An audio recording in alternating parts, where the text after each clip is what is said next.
And good morning, everyone. And it actually is a really good morning.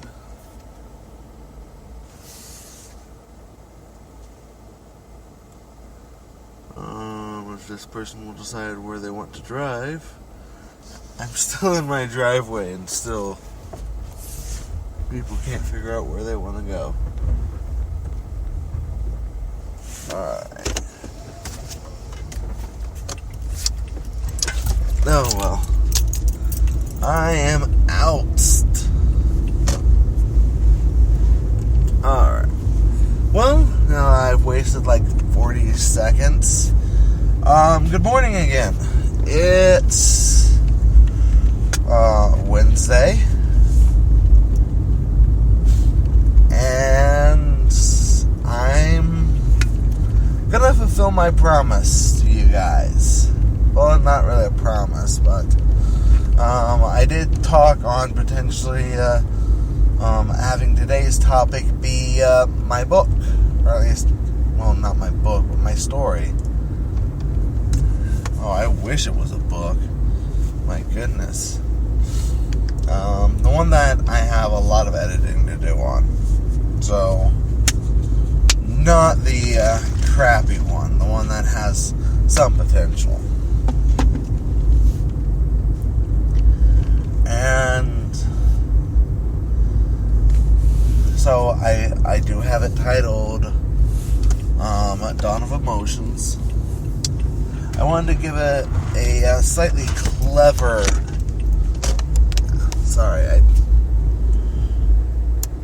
Wow, there is someone riding their bike on the wrong side of the street. For those of you who don't know, when you are riding a bicycle, you are supposed to follow traffic laws. So, in the U.S., you drive on the right side of the street. You don't go against traffic, you go with it. And for some people, they think that bikes are the same as pedestrians, or bike riders are the same as pedestrians in their eyes. And so they drive against traffic. Anyway, Dawn of Emotions. I have been formulating this story for the good part of a decade. And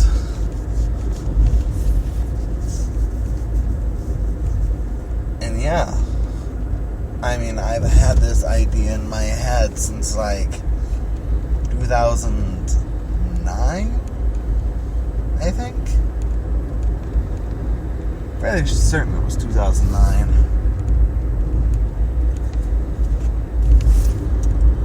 And I wasn't sure how I wanted the story to go at first, because it could have gone a lot of different ways in the lore of this universe, which did start with the story I put a little bit more into yesterday, the one that led into this. So, let me give you guys a basis for this world real quick, because that's probably the easiest thing for me to do on this story without getting too complicated. This world is called Edge. I'll go into why maybe later, maybe in a later video. But this world is called Edge. It has 3 different races. There are the humans. There are, which, you know humans. Trust me. They're the normal, everyday, generic human characters that come with their own batch of racism and such. And then you have the KO, which for fans of Sonic, it may be weird to read that because it's spelled the same way as Chow. But language has always been difficult for people. And for me, it's chaos without the S. That's because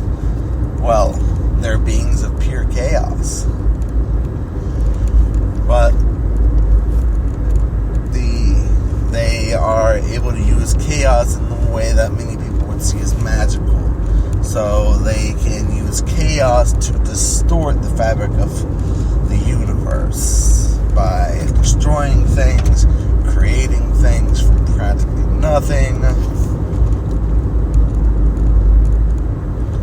But they can't really temper the other elements. They can't, create a ball of fire with their chaos. They can create chaos flames, which are very similar to fire, but they don't burn. It's more of an acid in some ways. But the chaos flames doesn't really melt your skin either, unless that's what they want it to do. Essentially, it distorts you, or it distorts what it touches. And there's a lot of control that comes in with that. It's not like, oh, I want this to happen. No, it's like, I'm concentrating on this happening. That's where a lot of fear comes with the KO. Because humans don't really understand how that's supposed to work. So they fear that the KO just want to essentially kill all humans, which they were originally created to balance out humans, so that humans didn't become the dominant life forms on the planet. And then there are the Dari. Now, the Dari are the elemental peoples, but their physical structure represents their element. Then it's very, very similar with Chaos, because Chaos is seen as a dark force. So they have not really dark skin, they have a tan skin to them, but they have pitch black eyes, dark, jet black hair, and everything about them just seems to exude either darkness or blackness. But they don't look like African American. I don't want the whole racism thing to be thrown out in here that blatantly. Mainly because it's, so they look more like a tan white person, or, well, that's if they're partial KO. If they are 100% KO, they may look more Hispanic or Latin. Essentially, just look at them like they're tan, because that's the color of their skin. It's a very, very deep tan, but it's still simply a tan. And as their bloodlines get more diluted, so too does their skin color. It typically goes to a lighter shade if it's someone who is white, goes to darker skin for people who are darker, or if it's someone who was originally Hispanic, it keeps that same color, but it's harder to tell just because different eye colors and such. And humans are able to tell if someone is just a KO, pure KO, or if it's someone who is a human who just, has darker features. Just because of a lot of different factors in there. And some humans can tell better than others, and some humans think they can tell, but they can't. But with the Dari, it's completely different. It's not just colors. Like a water Dari has an aqua blue skin, dark blue hair, blue eyes. They have ears that look like forked and webbed. Many of them have gills.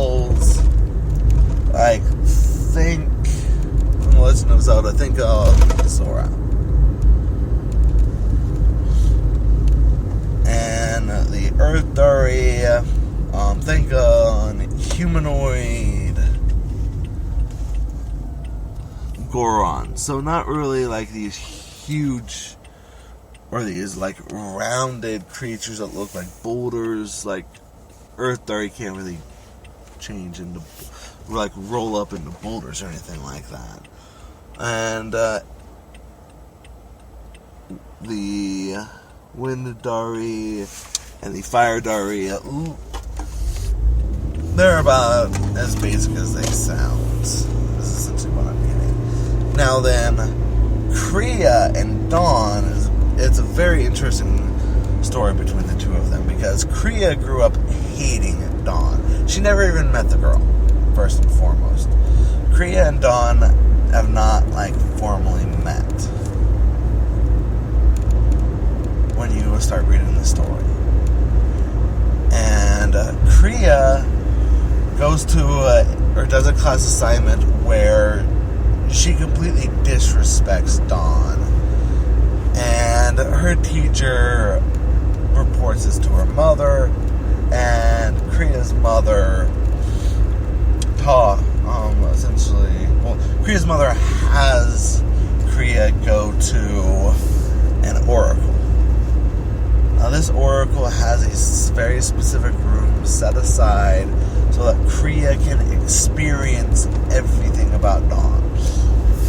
From when Dawn was introduced to Crea's family, to when Dawn inevitably dies. And that's actually the first two books in the series, is Crea seeing everything. Now, as Crea is watching these events unfold, in her real time, the world is unraveling. She's losing her best friend. There's actually a lot of bad things happening to Crea. And with everything that goes on, Crea feels less and less secure in the real world, but more and more secure in what she's seeing with Dawn. And at the end of the first book in this series, someone dies. And it's not Dawn, because that's in the second book. But it's someone that Crea had never met, but she was feeling a strong kinship towards them. And so